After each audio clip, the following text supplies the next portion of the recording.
નમસ્તે વિદ્યાર્થી મિત્રો. તો હવે આપણે ચેપ્ટર 8માં આગળનો ટોપિક લઈશું કે પૃથ્વીની સપાટીથી ડી જેટલી ઊંડાઈએ ગુરુત્વ પ્રવેગ શોધવાનું સૂત્ર. બરાબર. તો સૌ પ્રથમ આપણે પૃથ્વી એક વ્યવસ્થિત ગોળાકાર રચી દઈએ આવી રીતે. આ પૃથ્વીનું સેન્ટર પોઈન્ટ, આ પૃથ્વીની ત્રિજ્યા જેને આપણે કહીએ છીએ આરી, પૃથ્વીનું દળ એમ લઈ લઈએ. બરાબર. તો ઘનતા બરાબર લખીએ છીએ દળ ભાગ્યા કદ.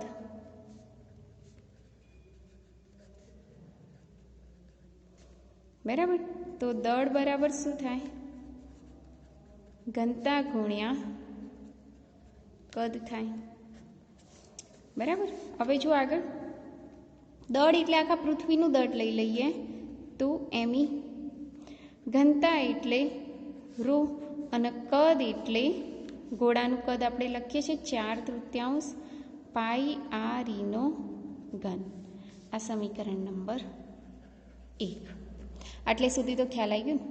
હવે હું શું કરું છું? પૃથ્વીની સપાટીથી ઊંડાઈએ એટલે આપણે જ્યાં ઊભા છીએ અહીં ઊભા છીએ. હવે પૃથ્વીના જમીનને ખોદતા ખોદતા ખોદતા એટલે આટલે સુધી જઈએ. બરાબર. એટલે કે ડી જેટલો મેં ઊંડાઈ કરી.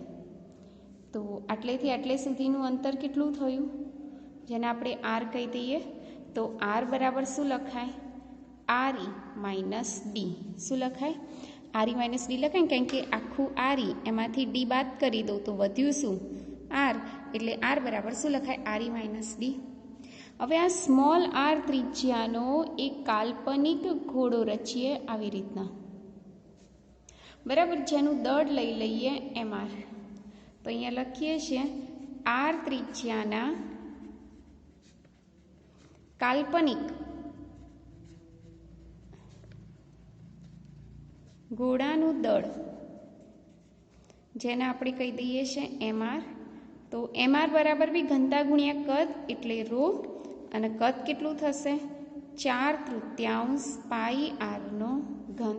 સમીકરણ નંબર 2. હવે હું શું કરું છું? સમીકરણ 1 અને 2નો ગુણોત્તર લઈ લો. બરાબર. અથવા તો 2 અને 1નો ગુણોત્તર લઈ લો. તો અહીં લખીએ આપણે સમીકરણ 2 અને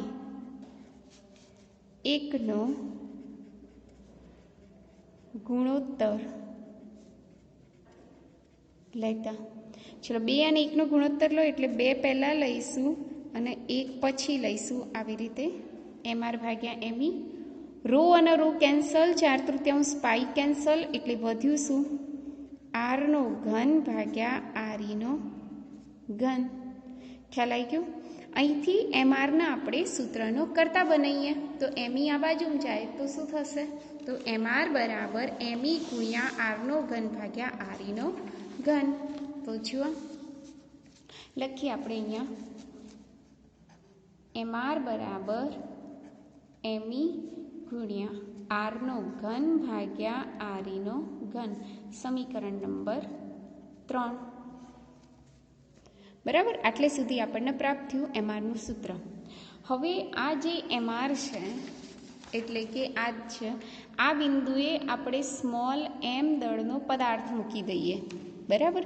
આ જે બિંદુ દેખાય છે ત્યાં સ્મોલ એમ દળનો પદાર્થ મૂકી દઈએ. તો આ સ્મોલ એમ દળના પદાર્થ પર આ એમ આર દળના પદાર્થ વડે લાગતું ગુરુત્વાકર્ષણ બળ શોધીએ. એટલે અહીં લખીએ એમ આર અને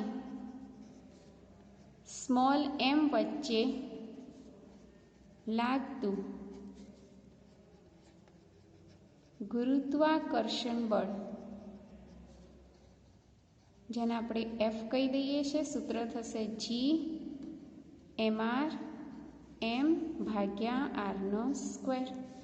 આ જે એમ આર દેખાય છે એની જગ્યાએ આ કિંમત મૂકી દઈએ. સમીકરણ 3ની કિંમત મૂકી દઈએ તો જી એમ આરની જગ્યાએ શું લખીશું આપણે? એમઈ પછી આરનો ઘન ભાગ્યા આરઈનો ઘન. બરાબર. આ એમ આરની જગ્યાએ કિંમત મૂકી દીધી. એમ એમના એમ રહેશે અને આર સ્ક્વેર એમના એમ રહેશે. ખ્યાલ આવી ગયો?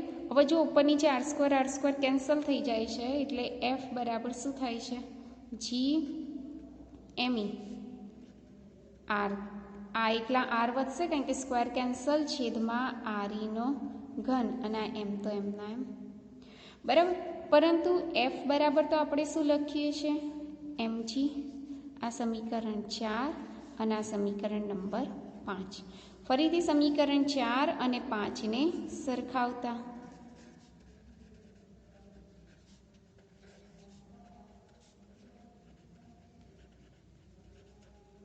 સરખાઈએ તો શું થશે? mg બરાબર gme r અપોન આરઈનો ઘન ઇન્ટુ એમ. એમ અને એમ કેન્સલ તો ગુરુત્વ પ્રવેગનું સૂત્ર શું મળ્યું? gme r ભાગ્યા આરઈનો ઘન થયું. હવે સ્મોલ આરની જગ્યાએ આપણે આગળ આકૃતિમાં જોયું એ મુજબ સ્મોલ આરની જગ્યાએ શું લખવાનું? આરઈ માઇનસ ડી, બરાબર. એટલે સહેજ હજી સાદું રૂપ આપીએ તો શું થાય? gme આરની જગ્યાએ શું લખીશ? આરઈ માઇનસ ડી અને ભાગ્યા આરઈનો ઘન. ખ્યાલ આવી ગયો? તો આ સૂત્ર તમે ગુરુત્વ પ્રવેગ માટેનું લખી શકો છો. આ થિયરી તમારે નોટબુકમાં પણ લખી દેવાની છે અને આ થિયરી તૈયાર બી કરી દેવાની છે. તો આ રીતના ઊંડાઈ સાથે ગુરુત્વ પ્રવેગમાં થતો ફેરફાર જોયો. ત્યારબાદ આપણે આગળનો ટોપિક લઈએ.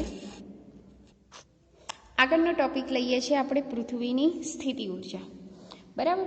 સ્થિતિ ઉર્જા એટલે શું? તો સૌ પ્રથમ કહી દઉં કે પદાર્થની તેના સ્થાન અને તેની સંરચનાને લીધે તેમાં રહેલી કાર્ય કરવાની જે ક્ષમતા છે એને કહેવાય છે સ્થિતિ ઉર્જા. ફરીથી સ્થિતિ ઉર્જાની વ્યાખ્યા શું થાય? તો પદાર્થનું સ્થાન અને તેની સંરચનાને લીધે તેમાં કાર્ય કરવાની ક્ષમતાને શું કહેવાય છે? સ્થિતિ ઉર્જા. જો પદાર્થનું સ્થાન બદલાય અર્થાત સ્થાનમાં ફેરફાર થાય તો તેની સ્થિતિ ઉર્જામાં પણ શું થાય? ફેરફાર થાય. હવે કોઈ પણ પદાર્થના સ્થાનમાં ફેરફાર કેવી રીતના થાય? તો કોઈ પણ પ્રકારના બળ વડે એના સ્થાનમાં ફેરફાર થઈ શકે છે, બરાબર. તો સ્થાનમાં જે ફેરફાર થાય બળ દ્વારા, તો તેના લીધે તેની સ્થિતિ ઉર્જામાં ફેરફાર થાય અને સ્થિતિ ઉર્જામાં ફેરફાર થવાના લીધે તેમાં શું ઉત્પન્ન થાય છે? તો તેમાં કાર્ય ઉત્પન્ન થાય છે, બરાબર. બીજી એક વસ્તુ કે અહીંયા સ્થાનમાં ફેરફાર થવાના કારણે જે કાર્ય ઉત્પન્ન થાય એ કાર્ય તેના પથ પર આધાર રાખતું ના હોય, પથ પર આધારિત ના હોય, પરંતુ તેમના સ્થાન પર આધારિત હોય.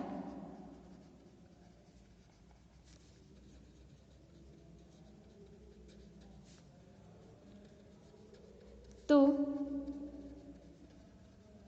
તેવા બળને સંરક્ષી બળ કહે છે. તેવા બળને શું કહેવાય છે? સંરક્ષી બળ કહે છે. આનો એકદમ રિયલ અર્થ હું સમજાવી દઉં. ધારો કે પૃથ્વીની સપાટીથી h1 ઊંચાઈએ, આ h1 ઊંચાઈએ કોઈ m દળનો પદાર્થ રહેલો છે, સ્થિર પડેલો છે.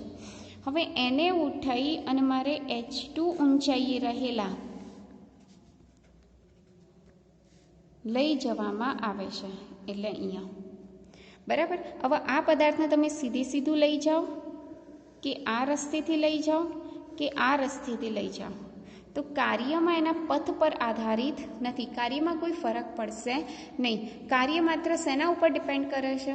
તો એનું પ્રારંભિક સ્થાન અને એનું અંતિમ સ્થાન પર ડિપેન્ડ કરે છે. અહીંયા ગુરુત્વાકર્ષણ બળ એ કેવું છે?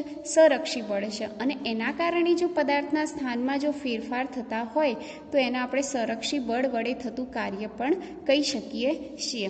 હવે જો પૃથ્વીની જો થોડીક જ ઊંચાઈ માટે આપણે વાત કરતા હોઈએ તો એટલી ઊંચાઈ માટે ગુરુત્વાકર્ષણ બળ કેવું રહે? અચળ. કેટલું રહે? mg. અને કઈ દિશામાં લાગે? તો કેન્દ્ર તરફ લાગે. ધારો કે h1 ઊંચાઈ રહેલા પદાર્થ પર લાગતું ગુરુત્વાકર્ષણ બળ કેટલું? mg. અને h2 ઊંચાઈ રહેલા પદાર્થ પર લાગતું ગુરુત્વાકર્ષણ બળ પણ કેટલું? mg. અહીંયા અંતર નાના હોવાથી આપણે બળને અચળ ગણી શકીએ છીએ, બરાબર. હવે જુઓ અહીંયા આપણે એની વાત કરી લઈએ. બળ ગુણ્યા સ્થાનાંતર, કેટલું અંતર છે? h1. એનાથી આપણે ક્યાં લઈ જઈએ છીએ? h2. એટલે એના સ્થિતિ ઉર્જામાં થતો ફેરફાર, પ્રારંભિક સ્થિતિ ઉર્જા mgh1, અંતિમ સ્થિતિ ઉર્જા mgh2. તો પ્રારંભિક સ્થિતિ ઉર્જા માઇનસ અંતિમ સ્થિતિ ઉર્જા એને આપણે શું કહી દઈએ છીએ? કાર્ય. તો કાર્ય એટલે સ્થિતિ ઉર્જામાં થતો ફેરફાર. સ્થિતિ ઉર્જામાં થતો ફેરફાર એટલે U2 minus U1. U2 minus U1 એટલે mg કોમન કાઢી દઈએ, અંદર રહેશે H2 માઇનસ H1. આ H2 માઇનસ H1 એ બીજું કંઈ જ નહીં પણ એને આપણે શું કહી શકીએ? H. એટલે આ કાર્ય mgh એવી રીતના આપણે ગણી શકીએ છીએ. કાર્ય શેમાં રૂપાંતર થઈ જાય? તો પદાર્થની પોતાની સ્થિતિ ઉર્જામાં સંગ્રહ પામે છે. કાર્યનું શેમાં રૂપાંતર થાય છે? તો પદાર્થના પોતાની સ્થિતિ ઉર્જામાં શું થાય છે? સંગ્રહ પામે છે. આનાથી વિરુદ્ધ જો આપણે પૃથ્વીની સપાટી ઉપર જ પદાર્થ લઈ લઈએ તો H1 બરાબર શું થઈ જાય? 0 થઈ જાય. અહીંયા H1 બરાબર શું થઈ જાય? 0. અને આ H2 બરાબર શું થઈ જાય? H. તો આના માટે જે શરૂઆતનું જે કાર્ય છે, શરૂઆતની સ્થિતિ ઉર્જા કેટલી લઈ લેવાની? 0. અને આપણે જે અંતિમ સ્થિતિ ઉર્જા છે એ જ આપણું શું કહેવાય? કાર્ય કહી શકાય. બરાબર. તો આ થયું વાત આપણે સીધે સીધું ઉપર લઈ જઈએ ત્યારે. જો પદાર્થને સીધે સીધું તમે ઉપર ના લઈ જાઓ અને થોડું અંતર, સૂક્ષ્મ અંતર કપાઈ અને જો પદાર્થના સ્થાનમાં તમે ફેરફાર કરો, એટલે કે ધારો કે આ પદાર્થ અહીંયા છે એમ, એના પહેલાં થોડુંક અંતર કપાયું, પછી થોડુંક અંતર કપાયું, એમ dr જેટલા અંતરનું તમે જો સ્થાનાંતર કરાવડાવો, કેટલું dr જેટલા અંતરનું સ્થાનાંતર કરાવો તો પહેલાં સૂક્ષ્મ કાર્ય તમારે શોધી નાખવાનું, એટલે dw શોધી નાખવાનું. તો m દળના પદાર્થનું dr જેટલું સ્થાનાંતર કરાવવા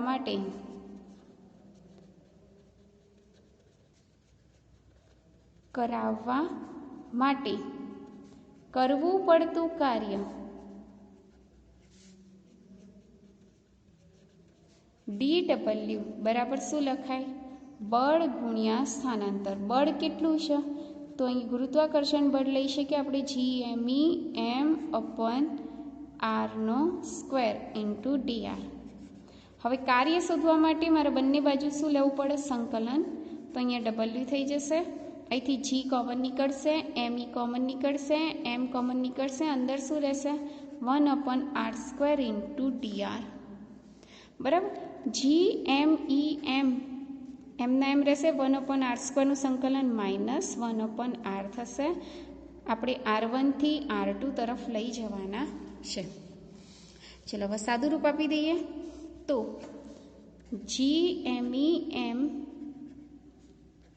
-12 લઈ લઈએ તો 1/r2 માઇનસ 1/r1 લઈ લઈએ. બરાબર. માઇનસ GMEM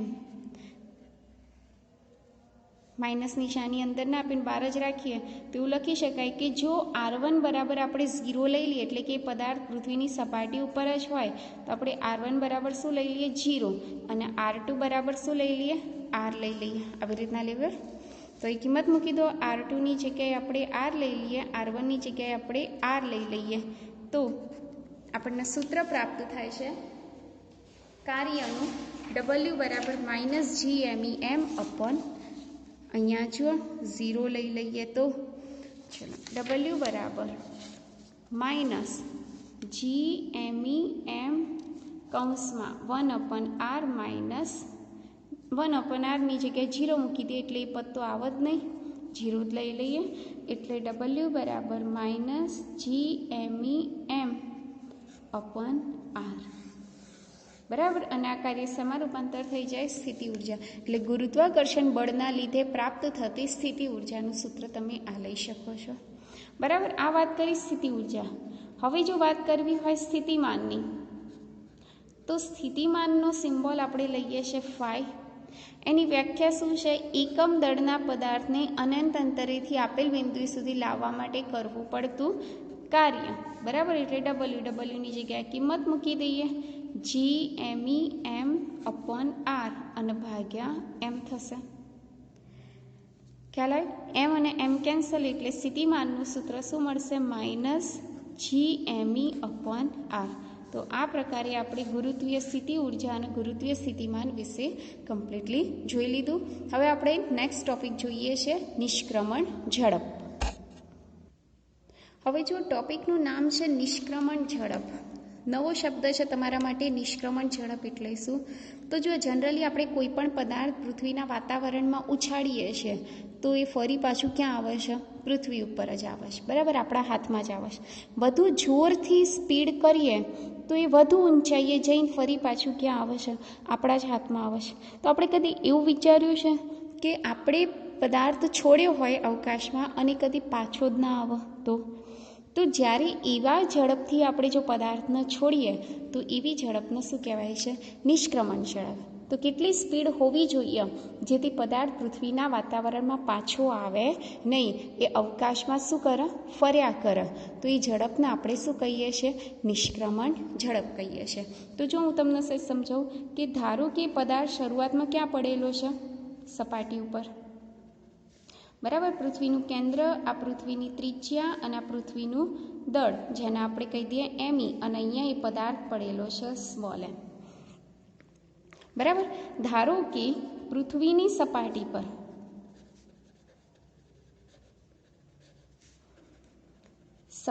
પર પડેલ પદાર્થની સ્થિતિ ઉર્જા લખીએ.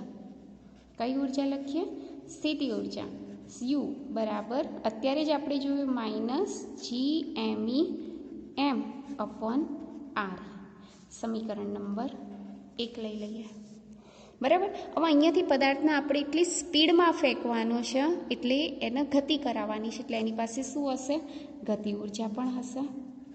તો ગતિ ઉર્જા K1 બરાબર શું થાય? 1/2 mv1 સ્ક્વેર કહી દઈએ, અથવા તો નિષ્ક્રમણ ઝડપને આપણે VI અત્યારે હાલ પૂરતું કહી દઈએ. સમીકરણ નંબર 2. કુલ ઉર્જા શોધવી છે તો બંને ઉર્જાનો શું કરી દેવાનો? આપણે સરવાળો, એટલે E1 બરાબર શું થાય?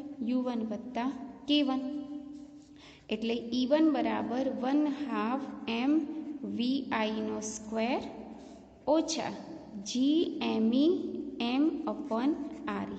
આ સમીકરણ નંબર 3. એટલે કે પૃથ્વીની, આ બધી મેં વાત કરી શેના માટે વાત કરી? જ્યારે પદાર્થ ક્યાં છે? પૃથ્વીની સપાટી પર. હવે આ પદાર્થને તમે નિષ્ક્રમણ ઝડપથી ફેંકો એટલે અવકાશના વાતાવરણમાં જતો રહેશે, એટલે અવકાશમાં જતો રહેશે. અવકાશમાં જઈ અને પૃથ્વીની આસપાસ શું કરે? ગતિ કરે. પૃથ્વીની આસપાસ ગતિ કરે કે ગમે ત્યાં એ શું કરે? ગતિ કરે. એ ત્યાં સ્થિર રહેતો નથી, અને જો ત્યાં સ્થિર ના હોય તો એ જગ્યાએ એનું સ્થિતિ ઉર્જા કેવી થઈ જશે? 0 થઈ જશે. એટલે અહીંયા લખું છું પૃથ્વીના વાતાવરણની બહારના ભાગમાં એની ગતિ ઉર્જા કેટલી થશે? તો ગતિ ઉર્જા લખીએ K2 બરાબર 1/2 mvf² થશે, બરાબર. એની સ્થિતિ ઉર્જાની વાત કરી લઈએ તો U2 બરાબર કેટલા થઈ જશે? 0. એ જગ્યાએ તો કોઈ સ્થિતિ ઉર્જા હશે જ નહીં, બરાબર. ત્યારબાદ તેની ગતિ ઉર્જા સુધી, સ્થિતિ ઉર્જા સુધી, હવે તેની કુલ ઉર્જા શોધી કાઢીએ. તો કુલ ઉર્જા એટલે બંને ઉર્જાનો આપણે શું કરી દઈએ? સરવાળો કરી દઈએ. એટલે કુલ ઉર્જા શોધી કાઢીએ આપણે. કુલ ઉર્જા E2 બરાબર ગતિ ઉર્જા 1/2 mvf² થઈ જશે, બરાબર. સમીકરણ નંબર આપણે લઈ લઈએ. 3 હતું ને 4 આપી દે. હવે પ્રારંભિક કુલ ઉર્જા બરાબર શું લખાય? અંતિમ કુલ ઉર્જા લખાય.